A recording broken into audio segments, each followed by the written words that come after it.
I feel that sometimes people struggle to wrap their minds around what equity actually looks like. So can you provide some examples of equity in practice? I'm glad that you said that.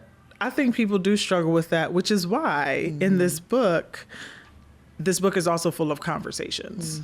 It's intended for people to visualize equity from practitioners who could have chose to do anything in the world, to be anything in the world. But majority of them in this book, similar to myself, similar to us, have come from spaces where statistically and experientially they've experienced the ills of oppression, in many ways still are, but they have chosen to be a part of the problem solving. That is what they do, even if it's not in their title. And so when I was doing this book, I struggled with, is this going to be a book solely about how Ife does equity and what it looks like for me?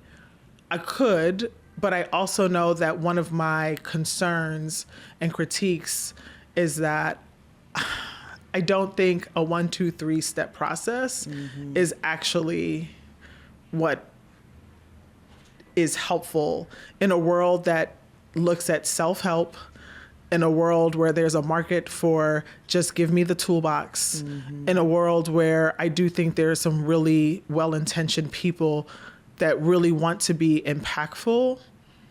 And also we've been taught, like our education system teaches us, like systematizes us to do things like input, output. And this is not one of those books. Equity is going to look different for Dominique Morgan, who is, the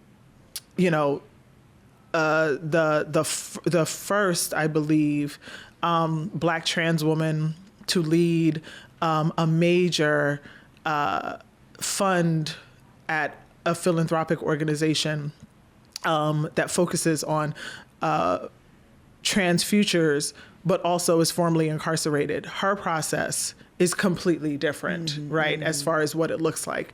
It's gonna look different than one of my mentors, Ross Moskowitz, who is, of ancestry of both Russian and Jewish ancestry, and is a partner at a law firm, right? And is really grappling with this concept of allyship and what it means to be both white and also connected to a history of, oppression. Right. So one of the things that I am maybe doing that's going to be uncomfortable for people is that it's a book full of many answers, and it also forces you to craft a little bit for yourself how you practice equity versus how you create just solely the outcome on the other side.